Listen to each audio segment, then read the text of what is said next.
देखिए, छत्तीसगढ़ का समृद्ध वन इलाका हसदेव अरण्य, जिसमें पिछले एक दशक से वहां के आदिवासी आंदोलन कर रहे हैं, और वो इलाका जो समृद्ध वन इलाका है, जो हसदेव नदी का कैचमेंट है, जिसमें खनन से कहीं ना कहीं हसदेव नदी और बांगो बांध खत्म हो जाएगा, जिससे 4 लाख हेक्टेयर की सिंचाई होती है। स्वयं भारतीय वन्यजीव संस्थान ने इस बात को कहा है, ये भी कहा है कि उस जंगल के विनाश से जो मानव हाथी संघर्ष भयानक हो जाएगा। और इसी चिंता के मद्देनजर छत्तीसगढ़ विधानसभा ने 26 जुलाई 2022 को यह प्रस्ताव किया था कि हसदेव को खनन मुक्त लगते हुए समस्त कोल ब्लॉक निरस्त किए जाएं। हसदेव की ग्राम सभाएं संविधान की 5वीं अनुसूची की ग्राम सभाएं हैं, जहां पे बिना ग्राम सभा के निर्णय के कोई भी भूमि अधिग्रहण या परियोजना आगे नहीं बढ़ सकती। लेकिन दुखद रूप से कहना पड़ेगा कि छत्तीसगढ़ विधानसभा की अवमानना करके आदिवासियों की ग्राम सभाओं के संवैधानिक अधिकारों की धज्जियां उड़ा के सिर्फ एक उद्योगपति अडानी के लिए हसदेव का विनाश किया जा रहा है। पिछले दिनों हमने देखा है किस तरीके से 21 तारीख को सैकड़ों की संख्या में पुलिस फोर्स लगा के लोगों को सुबह 4 बजे सोते हुए उठाया गया, जो कपड़े भी नहीं पहन पाए।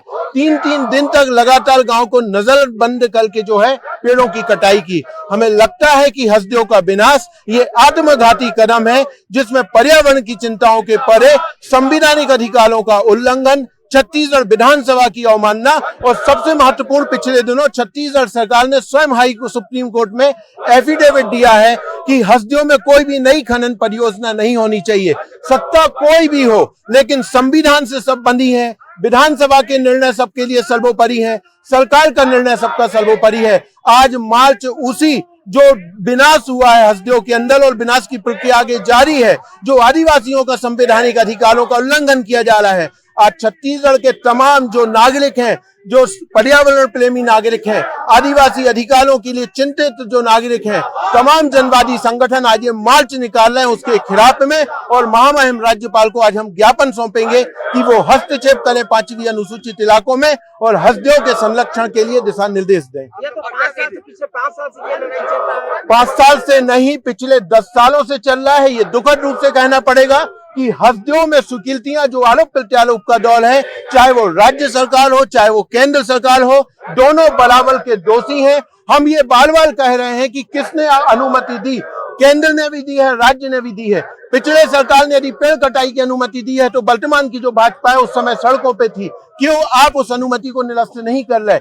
इसीलिए हम ये कह रहे हैं कि 26 जुलाई 2022 का विधानसभा का उस संकल्प, जिसमें ये कहा गया था कि हसदेव को खनन मुक्त लगते हुए सभी परियोजनाएं रद्द की जाएं, उसका सम्मान किया जाए। आज कांग्रेस सड़क पे उतर गई है। 5 साल पूर्ववर्ती में उनकी सरकार रही थी, क्या वो बंद नहीं करा सकते थे राज्य सरकार? देखिए, यहाँ कोई कांग्रेस वाला मामला नहीं है।